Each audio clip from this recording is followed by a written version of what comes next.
welcome to Books to Last, the podcast that challenges readers to pick the only 5 books they may take with them when cast away to a mystery remote location. As ever, I'm joined by a book-loving guest, and this episode I'm joined by Ruth. Welcome, Ruth. It's so great to have you on the podcast. Thanks. It's very exciting. And to be number 50. Yes, the 50th episode. I find it hard to believe that we are here, to be honest, because I was not sure we'd make it to 50 episodes, but I'm so glad you are on my 50th because this is a very special episode. For the benefit of any listeners who might not be familiar with you and what you do, tell us a bit about you and reading and books. Oh, okay. I'm Ruth, and I own a bookshop, which actually I don't think I've said out loud as many times as I should, as I've wanted to. So I own a bookshop called Drop City Books in Hanley and Stoke-on-Trent in the UK. And we opened at the beginning of October. So we're just in the midst of our first Christmas shopping season, which is, the learning curve is steep, but I'm very appreciative for all the orders. And we're an independent bookshop. Where to start? I don't really know how I got here. It's something I've always said that I wanted to do. It's like always been the dream, was like to own a bookshop. Yes. And I guess like it's lots of people's dream. And I've been working for myself for a couple of years. I'm a counsellor. And I got to the point where I was like, actually, I think I could try this and see what happens. So here we are. Like, yeah. Amazing. And if listeners can tell, it sounds a little bit different. This is also, as well as being the 50th episode, with my local bookshop owner, which is something I've always wanted to do on the podcast. It's my first in-person recording for the podcast. We're actually in the shop. In the same room, in a bookstore. It's a book podcast being recorded in a bookstore, which is very, very exciting. So, I mean, why do you love books? I mean, silly question, obviously, but I can't really remember. Like, I can't remember a time before like I was a reader. Do you know what I mean? Like, that's always, I can't really remember like learning to read, or like they've just always been part of my life. And it's always, I think that what I've really noticed since opening the shop is like there's loads of weird sort of shame and baggage that people have around reading, and kind of like, they should be reading this way, they should be reading this much, they should be reading these things. And I've honestly never had any of that. It's always been like, it's always been really a really natural thing that like to sit with books is sort of clears my very, very busy brain in a way that like nothing else does. I've never found, like, I haven't really got any hobbies really, like Same. Just reading. What do you do for fun? I read books. And what else? Just that. I think about them. I make lists of them. Yeah. And now I get to now I get to kind of bookshop in a way that's like incredible, because it's like you get, pick like when we were first, I've gone off piece here a bit, but like when we first opened, it was like pick, you get to pick 7,000 books that you want in a shop. So it's been, yes, they've just always been part of my life. My mum's a big reader. Like, all the women in my life, my nan was a huge reader, and all the women in my life are readers. The men, not so much. Well, but my husband is, but I didn't grow up in a house full of readers. It was just sort of me and my mum, and that was something we always had in common, and we did together, and we would go to the library together, and it's just how I make sense of the world, I think. Yeah, it's a big influence when you have readers in your own house as well. And I've often, I've only realised recently, actually, that I've got more readers in my life than I ever thought I did. But because they don't read the way I read, I had kind of almost missed them. So, I mean, I've got in-laws and my friends' parents and people in my like colleagues at work who love to read like thrillers, and that's pretty much all they read, but they read it to sort of go to sleep and read on the train, and they always have a book going, but I've never thought of them as readers in my head until like very recently, when I was like, oh yeah, they probably read almost as many books as I do in a year, but because they don't obsess over it the way I they don't do. sort of, and maybe they don't kind of gamify it in the way that's become sort of like pretty, because they won't read anything put in front of them. I almost don't dismiss it a bit, think about it. But it is really nice to have parents that read, and that's really nice. And still, like, my mum get a lot of free labour out of my mum in the shop, to be fair. Really need to start paying her in books or something. I feel like at the moment it's costing her money to come and help me out in the shop because she like leaves with a big stack every time. But yeah, I think so. We've got like quite similar taste. We can sort of pick books for each other. But I've never really, it's always been like quite a solitary thing. And like there's almost like there's two sides to my personality where like I'm maybe like I'm quite extroverted. I love parties. I like staying out late, and I like that sort of having a big group of friends, and that has always sort of been one bit of me. And then I kind of recharge by just like really being on my own, reading loads and loads of books. And I hope what the shop is and what I wanted it to be is like sort of bringing those two things together. Like I wanted to make a place where people kind of feel like it's like a bit of an event coming here, and it's fun and it's bright and there's music and it's spacious and it's not intimidating, and you can kind of feel like you're going to your mate's house and like you're dead welcome, but you can also like nerd out over the buying of books and choosing. And yeah, so I think that's what I wanted the shop to be, hopefully. Well, I mean, you mission accomplished, because it is all of Thanks. those things. I mean, you have book parties, which I actually came to one of Ruth's book parties, which was amazing. But I told my friend the day that I was going, because she asked if I had any plans that evening. I said, "Oh, I'm going to this book party. It's a thing." And she said, "What's a book party?" And I explained to her the content. I was like, "Oh, well, we've all read a book, kind of like a book club, but it happens in the evening, and there'll be sort of drinks, and you can take snacks, and everyone sort of sits and talks about the book." And she said, "I've never thought about what I'd do if I was going to plan an evening for you, but if I was going to, that's probably pretty close to what I'd do." Perfect. Because I think, to me, the idea of a book club can be quite. I know that not all book clubs are created equally, and there's lots of like lovely, welcoming. But I don't think. But I've never had, despite it being such a big part of my identity, I've never had the urge to join a book club. And I'm like, why is that? Why don't I? I have tried, and my reason is because I don't like being told what to read. I'm a mood reader. I read what I feel like reading in the moment that I feel like reading it. And the second I decide, oh, I have to read something, as soon as it becomes assigned reading, the spark kind of goes for me, and like totally, yeah, no, I get that actually. And that's a big thing with how we've done the book party stuff. I keep doing this thing where I like use this royal we now that I've got a business. Where I'm like, when like me and my laptop planned is that I wanted it to really be kind of irrelevant whether people had read the book. I know that sounds a bit weird, but like maybe it's the idea of the book has got us all together. I'm not really bothered whether someone's read 3 pages or they've read the whole thing. I like that they will get to have a night out that is where they'll be in a group that probably wouldn't have ended up together if you hadn't have that sort of coalesced around the book. And just have a really nice, the least shame and guilt possible is what I want. The least sort of reading, like the amount of people who come to the shop and I hear and be like, "Oh, I don't read enough." And it's like, who says? Like, as much as you want. That's I mean, before we started recording, I mentioned that I'd seen sort of Nicola Sturgeon's Desert Island Books on stage at Cheltenham, and she said something really interesting to me. And I'm going to be honest, I've not got a whole lot in common with Nicola Sturgeon. Really? Yeah, really, really not, genuinely. But I actually came away from that feeling a really sense of kinship and connection with her, because she feels the same way about books as myself and so many people I know from like book community online and people I've met in the store and all that. She feels the same way about them. But one thing she said was, even when she was the First Minister of Scotland, she had to read she read a page when she came home, because even if it was one page before she put her head down on a pillow, she'd read something, and that was a buffer between everything that had gone on in a day and when she went to the and she said, people forget that, a couple of pages here and there actually adds up to quite a lot of books over the course of a year. And I think people put so much pressure on them to sort of sit down and read for hours and hours and hours, which, I mean, my attention span maybe used to be able to do that. I can't do that now anymore. So yeah, it's a lot of, like I say, weird amounts of shame.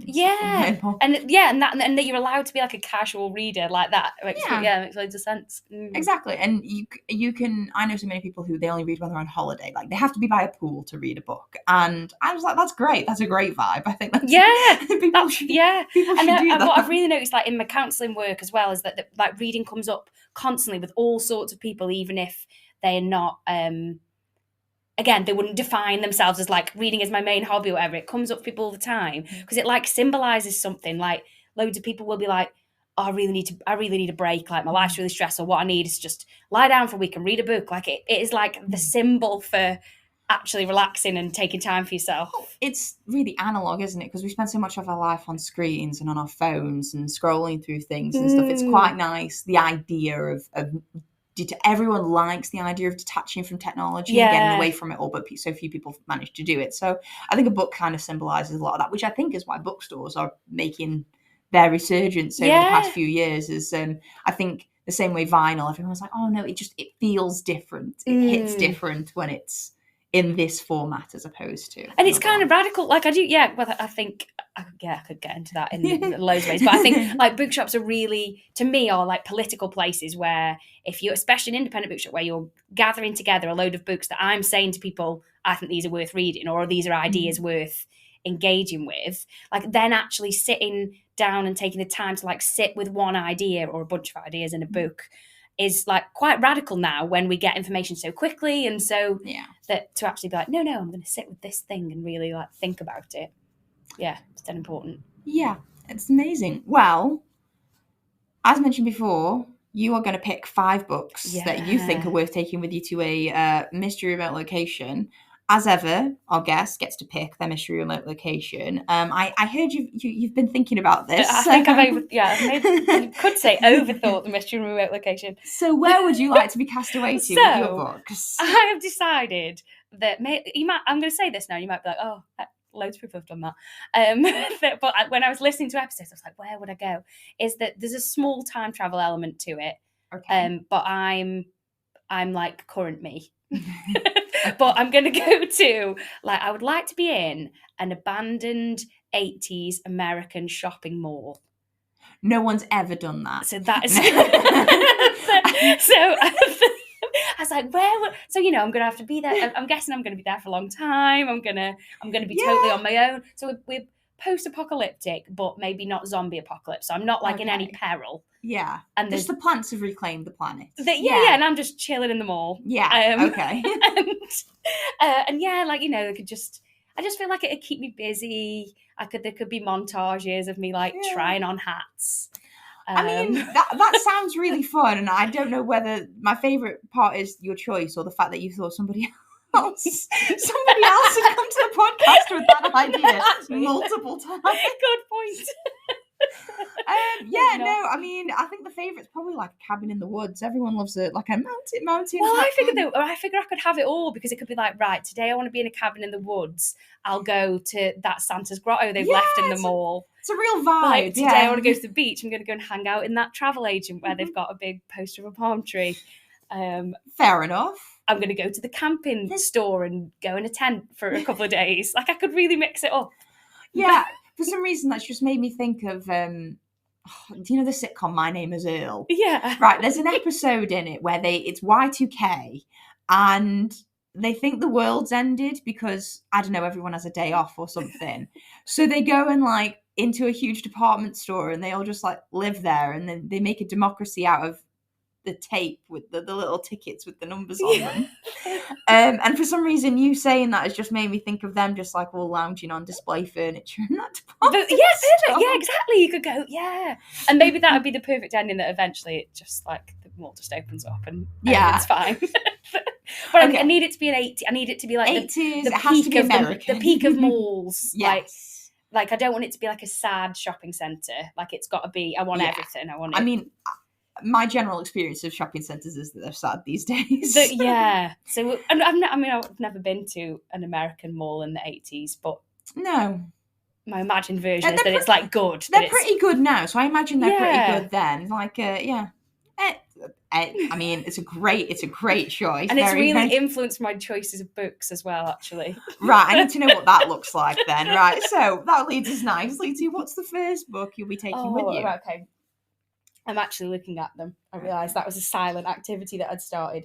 So, I don't know what order to go in. Any. Maybe this would make the most sense. So the first book that I picked is Severance by Ling Ma, I think you'd say it. And I read this book during the pandemic, which I don't know whether that was a good thing or a bad thing, but it's a zombie book, I guess. Shall I explain a bit about like what it's about a little Yeah, bit? because it's not one I'm familiar with. It's very nice and pink though. It's got a really good cover, Yeah. and the new cover isn't as good, so I'm really going to hold on to this one. So it's about, I guess, a zombie apocalypse where there's kind of a main character. I'm not even sure if she has a name actually. So she kind of this sort of virus breaks out, and people are kind of getting ill and turning into zombies. But when somebody is infected, they become a zombie, but they sort of go about their daily business. So like she's in New York at the beginning, and she's kind of alone. She's the only sort of survivor up in this apartment block, watching sort of things unfold and watching like nature reclaim the. But there are still lots of people around. So like if you were trying to think of an example.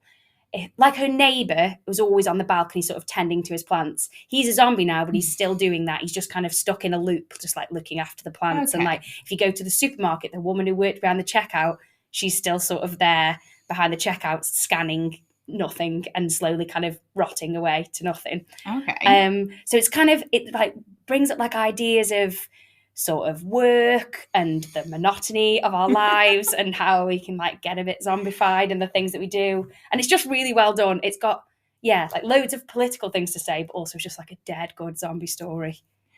That sounds really interesting. And yeah, I can see what you mean about how 2020 was an interesting year to go down that particular road when the whole planet was questioning whether anything we thought was essential beforehand was still essential. I mean, pandemic readings is really interesting because it seems to influence a lot of things. I mean, are you into a lot of zombie stories usually? I like a post-apocalyptic. It's so hard to say. I like post-apocalyptic stuff, and I think there are a few zombie novels that I really love. Like I love Zone 1 by Colson Whitehead, and maybe this gives me some of that same feeling. Yeah, there are a few that I really, really like. And I think I like the idea of it. That sounds a weird thing to say. I like the idea of a sort of, but I like the idea of the like total disruption to everything. That It's like, right, we're going to have to just start from scratch and rebuild the whole world. And this book is really good at that. And kind of, she eventually meets other people, ends up in a shopping mall, and in fact, I don't want to give her a massive. No, that would be a massive spoiler. I won't do it. Okay, so it's a zombie story. I like the way that you can sort of play with our ideas about what it is to be alive, what society is. I think they're really interesting. Probably an interesting one to read whilst you're sort of cast away on your own, because it sounds like it probably explores a bit of solitude and what it and that sort of thing. And like could give me ideas for like things to get up to in my abandoned shopping mall, and it's just really stuck with me. Like I don't know whether it's, I struggle with saying like, oh, this is my favorite book or this is my, but I have like a big list of ones that just like feel like stuck on to me, and because I'm not a massive rereader of stuff either. I always want to be. Yeah, I like the idea that I'll have a month where I reread some of my faves, but so like I know it's meaningful if I still sort of think about it a few years on. That's really good and a very interesting start. I'm looking forward to knowing where the rest of this list goes. What is the second book you'll be taking? So the list, I'll be interested to see if you think there's any kind of theme or cohesion to this list, is Checkout 19 by Claire Louise Bennett. And this I've only read really recently, like in the last couple of months, and I've wanted to read. There's a really nice Fitzcarraldo edition of her book Pond, the like nice plain blue ones. Okay. And I went to Dublin earlier in the year, and my husband was there for work, and I had a whole like tourist day to myself, and I went to the Museum of Irish Literature, of course. Where else do you go if you've got and they'd got an exhibition on about Claire Louise Bennett, and I'd never heard of her. I didn't know, it was later I found that Fitzcarraldo version, and the exhibition was just like a big Irish living room, like a sort of with this huge screen with these like really, so it was like a lovely domestic cozy scene, and you sat on the floor, and but then it had this huge screen with like really disturbing kind of close-ups of eyeballs and like, you know, deers being shot, and Okay. with it, like, it was like a real juxtaposition between the and then her voiceover of her reading some of her poems, and I just loved it. I like ended up just lying on the floor in that room for ages. And then when I went to the gift shop, they'd got all of her books, so I bought Checkout 19, and it's so weird, and I haven't got a clue what happened or anything that happened really. It's sort of pretty stream of consciousness about a girl who's in love with her teacher, but also it kind of goes all over the place. It's just kind of everything she's thinking about in her daily life. Like, it's not plot heavy at all. It's Okay. I can't remember where I heard this. Maybe it was your podcast where somebody described something as like no plot, just vibes. Yes, that sounds like. And I was like, this is that book. Oh, I'm trying to think who that. Yeah, someone definitely said that in one of the early episodes. Yeah, no, that's very much. I'm not a big plot person myself. I mean, I like a plot, but I'm very much, if I love the characters or I like what the character's doing, generally speaking, they can do not a lot else. And yeah, and I'll be there. I'll be there. It's fine. And this is like really like being inside someone's brain, which I like, seeing how other people's kind of thoughts sound. And it's a book about reading as well. Like, there's lots of references to like all of the things that she's reading, and like loads of things that I've never. So like I also end up with a list from it of like, oh, I'm going to read this and this, and so I thought that might be good for if I'm in the abandoned moor, because then perhaps I'll find a bookshop eventually that I could discover. I mean, I'll have recommendations. And sometimes I think for me, like, I've noticed in the last, I don't know, probably 10 years, that my attention span is less than it used to be, and that I feel pulled in lots of different directions. And sometimes it's really good for me to read a book that's like hard, that like really requires my like full attention, and I try and not let myself. I think I had a few years where I do think about that, I just want an easy read all the time. And sometimes I think like her sentences are really beautiful, but it's kind of hard to follow, and that's good for me. Yeah, I've got one of them I'm reading at the moment. It's what is it? It's The Luminaries by Eleanor Catton. It is approximately 1 million pages long. It's excellent, but it's written in the style of a Victorian novel, despite the fact it was written about 10 years ago. And it's so excellent, and she's such an amazing writer. But it's really hard to read when you're really tired and you want to go to sleep. But like, I know I'm getting through it bits at a time, and it's a really great mystery, and I don't know what's happened. There's a mystery, someone's died. I don't know who's killed them, really. I don't really know why. But yeah, it's one of those, I know what you mean with it's nice to feel taxed sometimes by what you're reading, because I don't know, I read everything, and I like a romance, and I like a lot of contemporary stuff that's quite easy breezy, and I can sort of get through, 300-400 pages in like a couple of days and then no issues. But it is nice to think, yes. Yeah. To sort of have it change the way you see other things as well. When is this Checkpoint 19 set? Great question. I honestly don't know, because I don't understand anything that's happening. I would say it's got kind of a retro cover, is what I was thinking. So I would say that it was set sort of 60s, like 1960s Ireland. But it is hard to place. I think that's on purpose. Like, I think it is kind of ambiguous. Yeah, and just from a little bit reminds me of like the Prime of Miss Jean Brodie.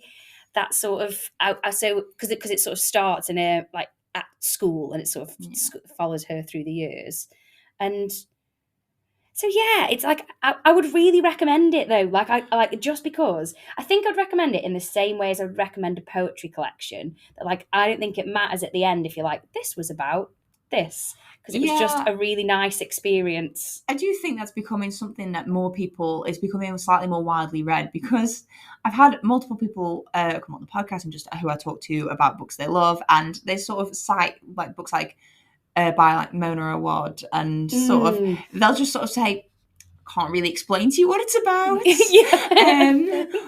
But I've not stopped thinking about it, and there's no basically it's very much vibes very much, and it's just like I still don't understand what happened, but it's great. And I don't know, maybe that's, I could not possibly read into what that means for sort of where we are now in the world, where it's just like I don't need to understand what's going on. Just like it's all right if it just feels nice on your brain, like that's fine. Yeah. Well, you've got some strong decade vibes in your list so far. I'm wondering what the third book is going to be. Okay, I'm going to go for Emergent Strategy by Adrienne Marie Brown, and this is a non-fiction book, and it's I'll tell you how it describes itself, because I probably couldn't do a better job than that. And it's described as a radical self-help, society help, planet help book designed to shape the futures we want to live. And a lot of it is based on it's based on like the fiction of Octavia Butler. Okay. But it's kind of like, pulling out from there, like what are the messages and the what can we learn from the worlds that she wrote about like making the future better. And I said I wasn't a big rereader, but this is a book that I like go back to all the time. Like I won't necessarily read the whole thing again, but it's kind of, you don't need to. It's sort of, and there's a big section at the beginning about kind of how to use the book. And Adrienne Marie Brown is she's an activist. She would just describe herself as a witch, which I love. She's got a really amazing podcast called Witch School, I think it is. I think it's called Witch School. I'm going to make a note of that. I know some people who would like that. It's really good. I'll find the proper actual name, so I might be naming it wrong. And she's an activist. She's a speaker, like a facilitator. She's all sorts of things, and she's like just she's so good at like succinctly describing really complex ideas in a way that is like dead understandable and also gets you like really going for like yes, I'm going to do this, I can change the world. And it's just ace. Like there's different principles of emergent strategy, of kind of what different elements of it, and there's like loads of things in it where I'm like, I think about them all the time as like little lessons that I try, and I'm trying to do one right now, which is her thing is like less prep and more presence. Yes. Like trying to be kind of, because I'm really bad for being like, if I just prepare and prepare and prepare, it'll all be okay. I'm exactly the same. Whereas actually when things go the best and I have like the nicest time is when I actually just try and concentrate on like being here and like being really present. And in the process of setting up the shop, I've like said that to myself so many times, like less prep and more presence. Yes. Like just try and like be here and like engage with the people who are here, and it doesn't have to be perfect. It can all, and she's just amazing. She's my hero. She talks a lot about the idea of like pleasure activism as well, and that you can't like pour from an empty vessel, and that if you're going like the endurance is the most important thing in any kind of social justice work. And if you're gonna commit to it as a lifestyle that you're fighting for justice and for the rest of your life, then you probably need to like rest and have a good time sometimes. Yes. Otherwise you'll just burn out and probably die really early. Yeah, because it's a very draining sort of work, isn't it? When you're social justice work and all that sort of thing, it can take a lot out of you personally when you're in it. And so if you're not looking after yourself, you can't then go on to do the good work because it's not there. Sign of a good non-fiction book, though, that you revisit it, and it's not a lot of I know a lot of people who read a lot of non-fiction and they sort of read it and they go, that was good, and then they file it away on their shelf and then they never revisit again or revisit the lessons, and that's completely fine, because I think something can affect you from that, but it's a sign of a very well written non-fiction book if you're constantly going back to it, isn't it? You've got like and parts of it stick with you in the long term as well. And I love a non-fiction pick on the list, and I'd be lots of interesting things for you to think about when you're alone in your castaway. Exactly. And if I have to start like rebuilding a society from the mall, this is where I would go. It does, but that is how she makes it feel, actually, is that like real good change is possible, and that you're kind of new futures that you imagine don't always have to be defined by what you're against.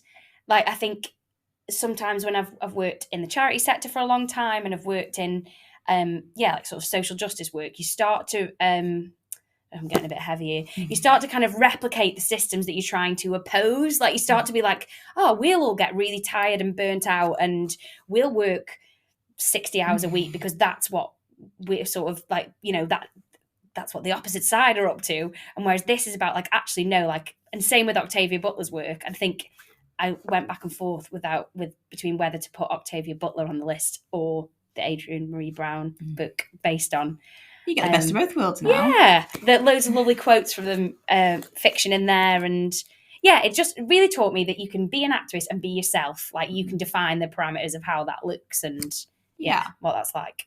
And that's nice, and I think that's a very welcoming sort of stance on it as well, because I think a lot of people, I genuinely do believe all people at their core are the majority of people at their core are decent. Yeah. And I think, generally speaking, most people want to do the right thing, but I think sometimes it can be quite easy to be scared of doing it wrong or not doing it enough, or whatever you could do would be insignificant anyway. So the idea that you can start where you are instead of... That is what this book's about, definitely. Is like starting where you are and bringing people with you, not trying to like you said, like gatekeep people out of...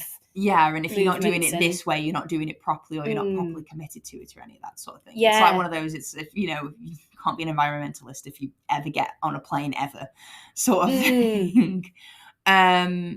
So, yeah, third book, non-fiction pick. What are the four... What's the fourth book? Threw that one across the fruit. Goodbye, Adrienne. I was going to say what the fourth and fifth, but I don't want you to do both of them. What's the fourth book? I realise I've left two sort of spooky things at the end. So the fourth one is... Oh, and I wonder if other people have picked is Dracula.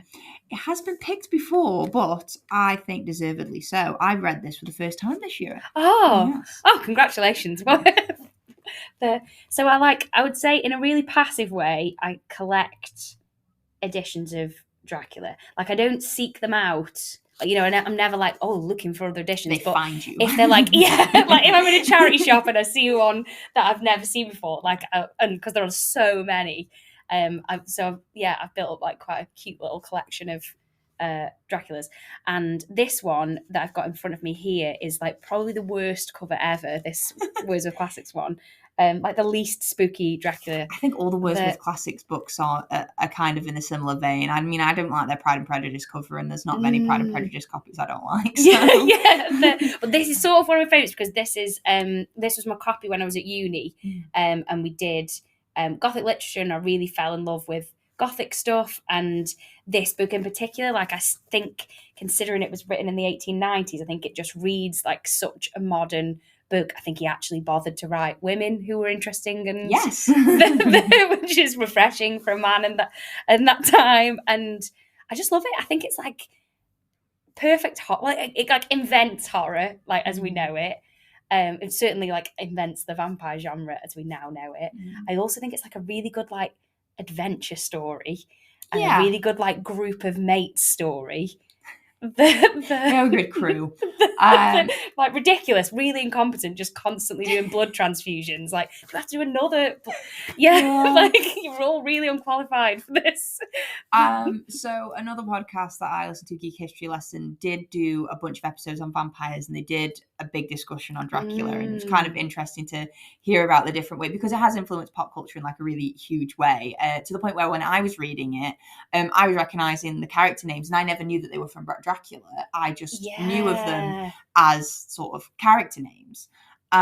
So yeah, I think it is really impact, and it's God, I don't know what the fancy word is for when it's a collection of letters.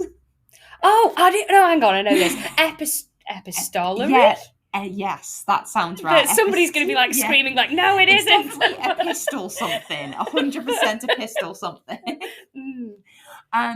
Yeah, and it's a really interesting one. What I didn't expect to really, I always root for like the weirdest characters, especially in classic books. Like, I always go off piece.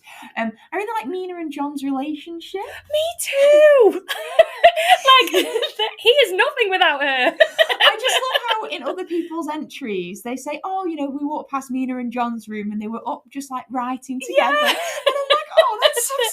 it feels like a marriage of equals, and that's really nice. Yeah. I love the Renfield parts. They're like some of my favourite bits. Like just think that's such a good creepy idea. Like all the sort of bug eating and I think, is he a kitten?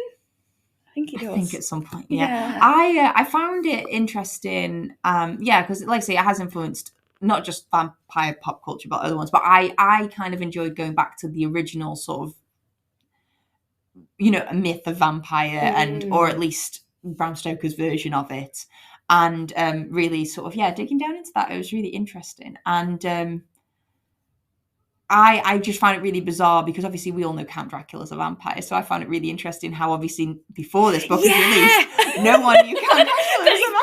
Yeah, I thought that for the first 100 pages, people would have been like, "He's a what?" And it's called Dracula, and like, I wonder what that funny word means. And I was just like, I just found it so funny that they just so casually refer to him as Count Dracula. I'm like, I wonder why he's so odd. He's Dracula, guys. I thought about that. Yeah, it's really funny. So it's just one of those things where it's like when something's invented something, it's kind of funny to think about the people in the world receiving it for the first time without all of that prior knowledge, sort of thing. And how terrifying it must have been, because I still think it held up as like a really scary, but like there were some really like genuinely scary bits, and I think if you didn't know there were vampires coming, that must have been so wild. Like what a ride to just be like, oh, there's these 3 women and someone's just throwing them a bag of babies to eat. Like, that's really upsetting. But I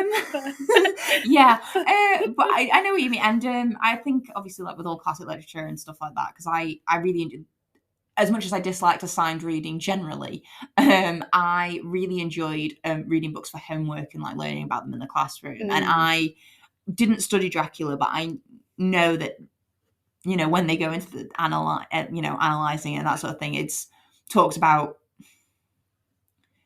things that were going on in the world at the time and this sort of growing fear of like foreigners migrating to to Britain, obviously, just like sorry. I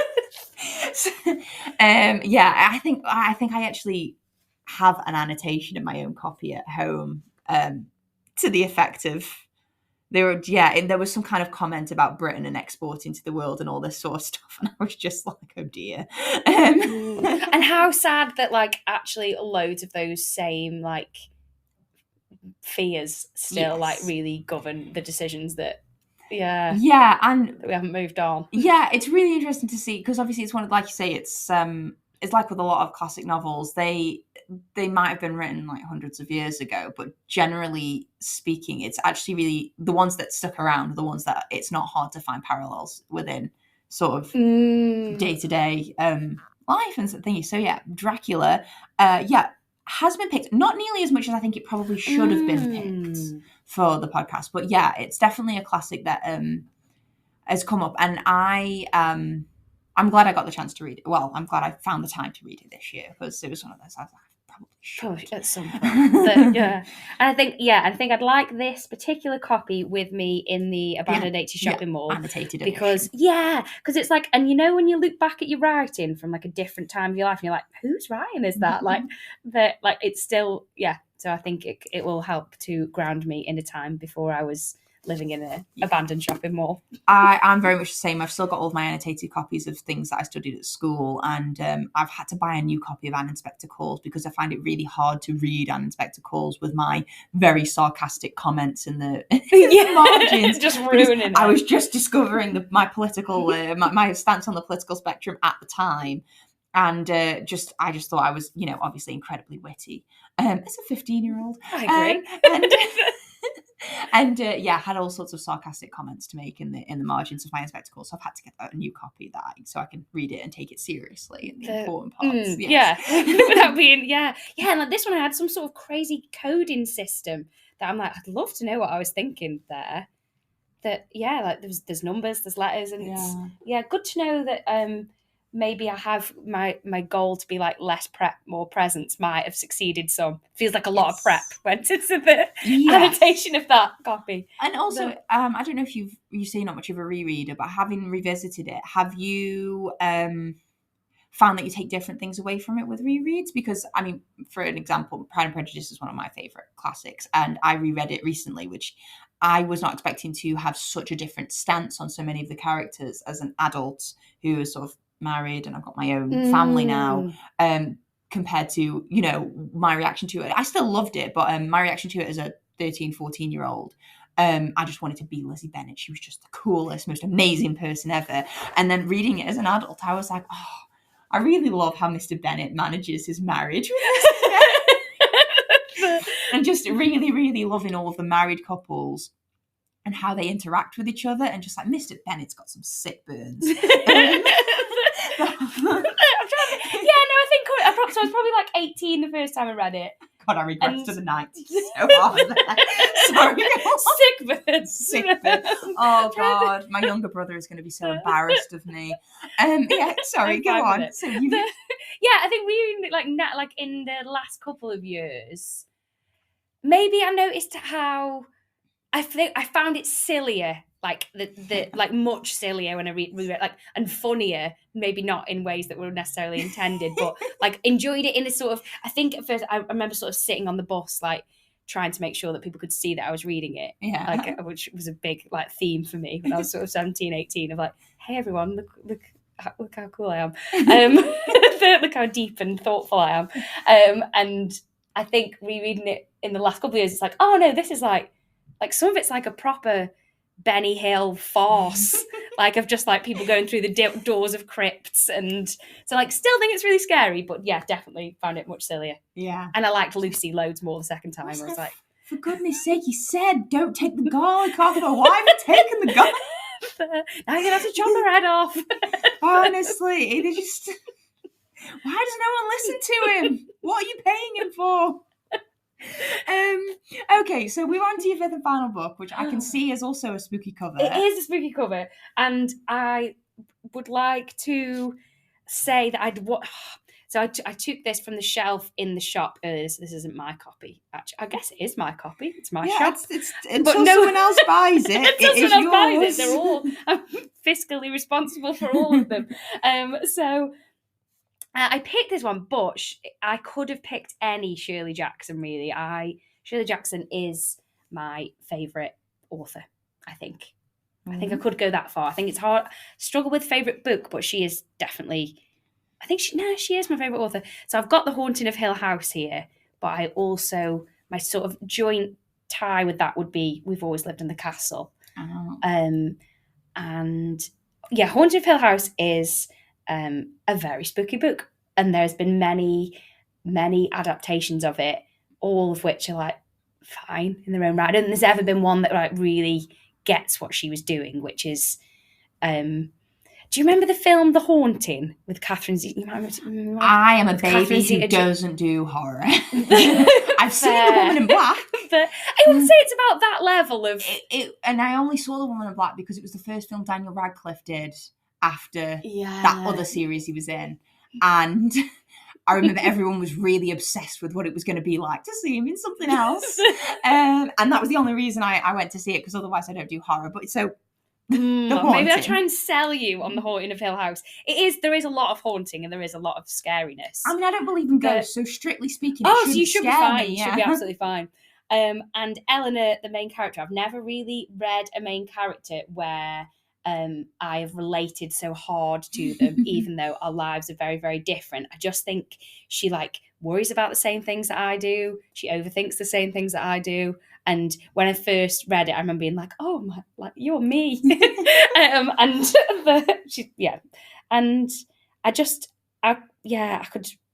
I would read anything that Shirley Jackson wrote. Like her non-fiction is great as well. She's got 2 books about raising children that have, I think, the best titles of any parent. Well, they're not parenting books. They're books about parenting. One's called Life Amongst the Savages and one's called Raising Demons. And those are accurate. Those are her. 2 years in, that sounds right. About right. And she just... I think she was just a really unusual character. She was kind of I called her a character, you know what I mean? Shirley was. My friend Shirley. You do feel like that when you've read I do. Even though I know she would like actually hate me because she hated everyone. Well, they're the best kinds of people then. They when you read someone's backlist, it can feel like they're your friend and that you know them, and you almost think that you know what they'd say about certain things. I think especially with like classic authors, I like to think you spent enough time in their mind, like, oh, I'd like to think I know what their opinion on this completely contemporary system that they'd probably have no frame of understanding. But I could predict it. She, so I'm jumping all over Shirley, but I picked Haunted of Hill House because I was like, I've got to pick one or the other, and it is like just a really, really good ghost story, but also a really good. It's got the good feeling of a sort of like Cluedo style mystery, like it's a bunch of people together in a house who've been, and I'm trying to think. So you've sold me with Cluedo there. Yeah, like just that kind of feeling of like we're in this like house that is also a character in the book, and Oh, I like it when they make the buildings. Yeah. Okay, and so Shirley Jackson is the best at that. Like every house in. Oh, now I want to talk about. We've Always Lived in the Castle, because in that it's two sisters who the rest of the family have inexplicably died very recently. That's like right at the beginning, that Wandsworth, and they're kind of living in this crumbling mansion where the townspeople are like really, really scared of them, and they just go down once a week to like freak them out and buy food, and that's got the same thing where like these houses are just really oppressive, and I think she has lots to say about like what it is to be a woman and what it is to be sort of what like domestic spaces are like for people. I just love her, and I think it would help me. You've sold me on it, and I don't think I ever would have considered picking that up before this conversation. I spend a lot of time in buildings, not just because, you know, I'm a person and everyone does, but for work, I spend a lot of time in different kinds of buildings for work. And some buildings, I always say some buildings have got a character of their own. Some buildings you walk into them and they've got you walk in and you're like, nothing interesting has ever happened here the time that it's been built. This is why I hate new build houses. They've got no character in them whatsoever. They are just empty shells. Maybe in like 60 years time when they've had some kids mark their height on a door frame. But scary buildings are my favorite. Considering I'm not like into horror and that sort of thing, when I go into like a big derelict sort of listed historic building that's sort of creaky and you don't want to go in the basement and there's cobwebs over all the doors because no one's gone in them in God knows how long, but it just, you can feel it, you can feel other people there previously. It was and this shop gives me some of that as well. It's a very old building. It's a very old nice building as well. And it used to, I didn't find out till after I'd signed the lease that it had been a bookshop. Like in the, I think it's like late 60s, early 70s. It was. I was telling my husband's grandmother where you'd opened your bookstore, and she said, "It was the student bookshop." She did. She was just like, "That used to be a bookshop." I'm just like, "Are you sure you're not thinking about it?" She's like, "No." I remember every building in Stoke-on-Trent. She's right. She does. And I had this weird sort of sense all the time we were doing this, and this is definitely going to get probably too woo-woo for many people, where I'm like, no, this building is like up for being a bookshop again. Like I felt very sort of supported by it all the way. Like there was times when I'd be like, because it's a weird like people haven't been, like it's got a lot of glass, like it's got way more windows than you would probably expect in a bookshop, like a sort of, I've never seen a bookshop with that much glass. It is very open and it's different. Sorry, we're on bookshop corner and buildings at the moment. It's different to the other bookstores that we have in the city as well. So the few bookstores that we have or did have previously are kind of darker, a little bit more historic, but the age of the building goes inside the building, whereas this is kind of quite. It's been touched by the 70s and 80s big on the time. inside. Yeah, that's like it's very Victorian on the outside and very So it's old on the inside, but it's it obviously saw some action in sort of the 70s and 80s, and then it sort of stayed there for a bit. Whereas the other bookstores are kind of a dark, a lot of dark wood, not a Mm. lot of light, a lot of bookshelves all over the walls, whereas you go for a bit more of a table lay with Yeah. smaller bookstores on, but like you like a forward-facing I book love in a your forward display. facing. And I Yeah. think, and there was lots of times I was like, oh, like, we are not going to get the quantity of books that I need in the shop. And I felt at the shop, I'd be like, no, here's another little bit of wall you could like kind of make the most out of. And it's also, that's what reminded me of Shirley, is it's also got, we've got a basement floor that currently is just like the toilets and a little kitchen, but there's loads of rooms down there. They've been uninhabited for like a really long time. Spooky. Super spooky. And the first day that we moved in, I was like, there's a light on inside that cupboard. And when we opened it, there was, because it's literally like cupboard high. It was just like 2 foot high. My brother went first. Went through I went and put an anorak and a head torch on, and then followed several like minutes later. And there's a whole other room that goes like all the way under the road, like this massive, like nearly as big as the shop again, that was just like hidden behind a cupboard that I don't even know if the landlord like knows exists. Oh yeah, I'll have to get your demise plan out and have a look. Yeah. Oh my god, you are the person to know. And it had also got bags and bags of photographs in there, which was spooky. Yeah, too spooky. So I like looked at the top sort of set of photographs and then thought like, I'm not going to look any further down because clearly the last photo is going to be me crawling into this cupboard about to be murdered. There's going to be something with like their eyes scratched out, or it'll look at you, or ghosts, or something. So that's really spooky. That's very sort of, it's in line with how basements were sort of built. So I mean, like you say, this has obviously been used in sort of the last few decades. So they probably went down and got, all this dead space, I don't want to crawl around there. Yeah, and they've boxed it all up and therefore made themselves have less space. And I think it boxed in and in and in over years. So so we've got like, but it's just really interesting. I think it's amazing how much room our text takes up. It really does.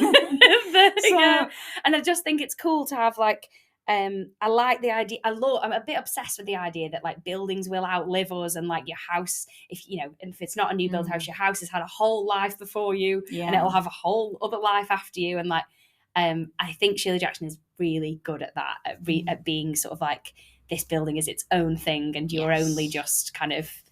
I've had that conversation with my husband because we've recently moved into like a late 1930s house, and I was saying, it's like, it's not far off its 100th birthday, this house. The first people who lived in this house are almost certainly not with us anymore. And it's great, but it's got so much more. It's just nice. I don't know, that's just, I'm just biased. I don't know, I don't do new builds. But those are your full 5 books. Would you mind just recapping them quickly for people listening? So I went for Severance by Ling Ma, and then I can't remember what order I went in, but then I went Checkout 19 by Claire Louise Bennett, Emergent Strategy by Adrienne Marie Brown, Dracula by Bram Stoker, and The Haunting of Hill House by Shirley Jackson. But that could have been any Shirley Jackson. With the caveat, it could be any Shirley Jackson. Were there any books that you wanted to take with you, but you didn't quite fit on the list? I think because of the time of year, I have got like, I've been thinking a lot about like, what are my books of this year? So there are a couple of like, I feel like I've had a really good year this year. I've read a lot of, because I've had a lot of choice, because I've had a whole shop to play around in. So I think I would maybe have taken another spooky book, which is Where I End by Sophie White, which is, if your watch list on Netflix or whatever is like cult documentaries, The Wicker Man, then that's the sort. It's set on like a remote Irish island, and it's about a girl who lives there with this presence called the bed thing that she sort of has to care for, and it's like a story about island life, and very spooky, very good. Would recommend, and probably would take to the mall. So that's your honourable mention. Thank you so much for that discussion. It was so much fun hearing about a lovely time. The books that you like. If listeners wanted to find you and maybe get some book recommendations, even if they don't live locally to us and that sort of thing, I mean, of course, definitely check out Drop City Books if you do live Yes, come see me. anywhere within like an hour's drive of Staffordshire. Yeah, I would say 2. 2 hours, definitely. I mean, Stoke is on the way to most places in the UK. We're right on the M6. Like, just drop in. But if people wanted to find you on social media, but also in real life, then where might they find you? So the shop, we're at number 2 Broad Street in Hanley. So yeah, come see us. But the Royal We again. So I'm on Instagram, and that's just at Drop City Books. That's the only social media that I manage to maintain with any level. Just full stop, really. That's the only one I can handle. You don't need it. No. the Instagram's where people are like, nice for the most part. And I've also got a newsletter. So if you go onto the Instagram, website is coming soon. There's a link there in our link tree, and I put the newsletter out. I say that I do it every couple of weeks. Sometimes that's a lie. You write them when they're needed. When I feel very like I try, and I write about books that we're reading, things that are going on the shop, but also just sort of things that I think about the world and reading. It's a really nice, thoughtful newsletter. I recommend people join it. Thank you. I like it. I saw that you dropped one in the inbox today, and I read it, and it was really, really nice. So yes, go check out Ruth and Drop City Books in all those places. If you like what you hear, subscribe to the podcast, recommend it to a friend, follow us on @bookstore. Also just mainly on Instagram, because I don't even remember what the other one's called. It's changed its name so many times. Ruth, thank you so much for joining us. Thank you so much. I'm so glad you asked me to do this. I'm so glad you agreed, because I genuinely didn't think you would have. But yes, listeners, thank you so much for listening. And until next time, bye for now.